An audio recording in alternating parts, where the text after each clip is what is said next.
Hello everybody and welcome to this game of StarCraft 2. I am Sprawl and this is Heart of the Swarm. In the top right hand corner we have your Terran player and that is going to be Neeb. And in the bottom left hand corner we have a familiar Zerg. It is SaikOuLighT. Let's see if I can get that cool entrance. Alright everybody, I just finished watching some epic MLG action and I hope you guys were around to check that out too. It was pretty much Super Bowl weekend for me. I did a whole lot of nothing other than watch StarCraft, and it was absolutely fantastic. I had a great weekend. So, hope you guys did too. But, getting into this game, like I said, familiar Zerg face. You have seen a video on my channel already with this player. It is SaikOuLighT. And just a little bit of backstory about him. He was a GM player in Wings of Liberty. I'm not sure if he's making it up to GM quite yet in Heart of the Swarm, but I'm sure he's well on his way. And just a little bit of backstory as well in his history of streaming. I believe he actually beat Jadon on his stream not too long ago. So props to him. He is definitely a beast of sorts. And yeah, we're going to get into this game, see exactly how it goes. We got a Terran player against a Zerg. This is Neoplanet S, and it's a very interesting map. It's kind of difficult to take a third as well. Zerg's probably the only one race that it's not too difficult to take a third, but as you can see, these natural third bases are pretty difficult to hold off. Actually, just citing the last game that we were watching, the last series rather, Flash versus Life. Flash tried to wall off here with a series of supply depots, but we saw Life just taking advantage of how difficult it really is as a Terran player to actually defend that expansion. So we do see a spawning pool out of Saiku. He's got a gas on the way, and the Terran player already has his gas up, so I suspect that maybe he'll go for some Widowmine play beforehand. Actually, no, we're seeing a Reaper coming out of him, and this is pretty standard for Terran players. Now you can actually drop a bunker that's pretty difficult to deal with right outside the natural here, and we saw that a lot in MLG.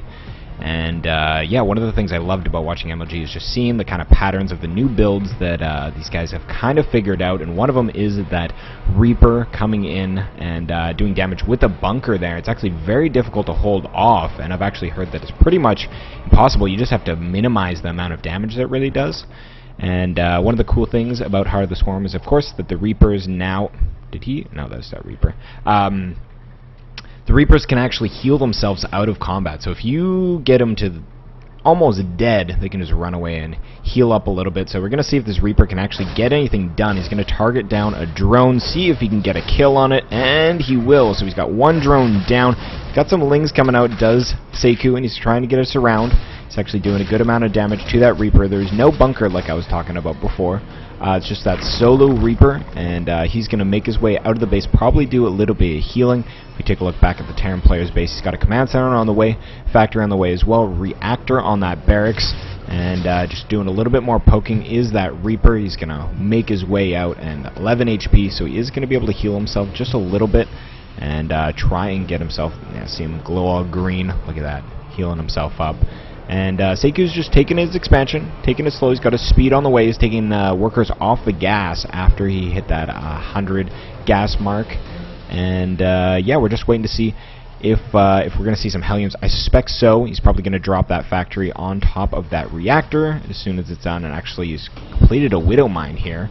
So he is going to be able to use that for the defense. And that's another thing we saw a ton of in MLG, is obviously a lot of play with the Widowmines and using it to your advantage. As a Terran player, seems to be working pretty darn well. 8 HP on that Reaper, so he is not completely dead. He's going to be able to heal up, and that Widowmine is just slowly scurrying his way across the map. These Zerglings are going to be able to spot it, though. Is he going to be able to take it out before it burrows? He actually completely ignores it. I'm not sure if he saw it or not, and just going for that Reaper instead. So here comes this Widowmine. He's just going to try and come into the mineral line, and he's going to get a burrow. It does not get the burrow, so you can try and get that down, and if it does get down, obviously it's going to pose a lot of problems for your Zerg player there, but he did not get it done in time, pulled some drones and killed it off. No big deal there. So we got a Spore Crawler coming up. So Spore Crawlers, you do not need an Evolution Chamber form. This is Heart of the Swarm, and that is one of the changes. That Widowmine did explode, only killing one Ling, and we actually see a drop coming out here. So first drop of the game, obviously drops are even more viable, not that they weren't before, but now we have this Ignite Afterburners ability, 70% faster for 8 seconds, and the cooldown is only 20 seconds. So you can usually use that at least once, either on the way in or the way out. And yeah, we're going to see if he can actually get some damage done here. Does he see this drop? He does not see it at all, actually just dropping on his way to the third here. And he's going to try and force a cancel. Is he going to be able to get it? There is Lings on the way, but doing a good amount of damage. I don't think he's going to be able to get these.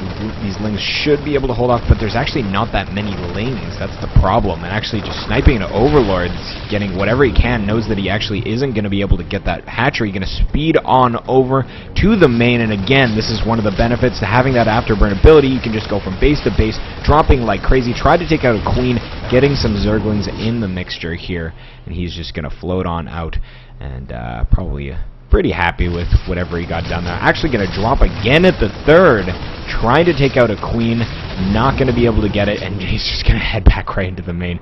That is the new Medivacs. They are just so mobile, and actually just dropping here. Might get a scan, try and take out some creep tumors, but no, those Zerglings are going to force him away. So if we take a look at the Zerg's base here, we do have a Spire on the way, we have a Baneling Nest on the way, so nothing too crazy there. Obviously, it's pretty standard at this point of the game. He went for that lair at a decent timing. Going to be going into that Spire tech. So if we take a look here, we do still have, oops, misclick. We still have, trying to do some drops. Going to ignite away, save those troops. And if we take a look back at the natural, there's just a Zergling trying to hurt that supply depot. Not doing very well. That Widowmine is going to clean it up with ease. We got a third command center on the way. And is he going to be able to hold that, though? That's going to be the story of this game. Actually, a Vikings coming across the map, just trying to get as much as he can done in terms of Overlord kills. Gets one. I think he's going to get a second here. No, he definitely will get a second. What am I talking about? Lings just scrambling back to the base. And we got plus one on the way for the Terran army. Takes out an Overseer there, and I believe SaikOu did see exactly what he wanted to see. He sees that there is that third base on the way. Could be double upgrades, all that kind of fun stuff. And if we take a look here, there is going to be a Widowmine burrowing preemptively before that third base goes down. Not a bad idea. He's going to take that entrance there and burn himself in a place where hopefully SaikOu runs in. He's not going to be able to spot that. Obviously, you can see them, but just barely. Just barely. So, scouting with that Overlord a little bit is SaikOu in the natural. He's going to leave it there, and actually it is going to get taken out eventually. It will supply block him temporarily. And if we take a look at the units tab here, 66 drones to 47 SCVs, so this is not uncommon, especially how fast he got that third base. Here comes an engagement trying to get us around. Here come those Baneling hits as well, getting a pickup after losing just a few. And there's actually a drop going down at the same time. I believe that Medivac did go down. If we take a look at the Workers Kill tab, only 2 going down, and I believe that one of those was that drone earlier. So not too much damage going down there. And actually pretty late stim pack. That is... put 12 minutes into the game. I feel like that is a little bit late, especially because he is going this kind of marine heavy play, but what do I know? I don't even play Terran. I just watch and talk about the game. We have these Mutalisks now on the map, going to see if he can get anything done. We got Zerg Carapace level 2 on the way, and Zergling, I always say that, Zergling, it's melee attacks level 1 on the way as well. So a ton of Banelings coming in. He's actually going to try and attack this third base, I suspect. I'm sure he knows that it's down by now. And there's a couple key Widow Mines in place to attempt to defend this. And the trick for the Terran is trying to bait his opponent into those Widow Mines and trying to get some decent damage done. Here comes that Ling coming in first, and I don't know if he noticed that there was a Widow Mine there, but there definitely is. Banelings clean it up, though, with the Overseer overhead.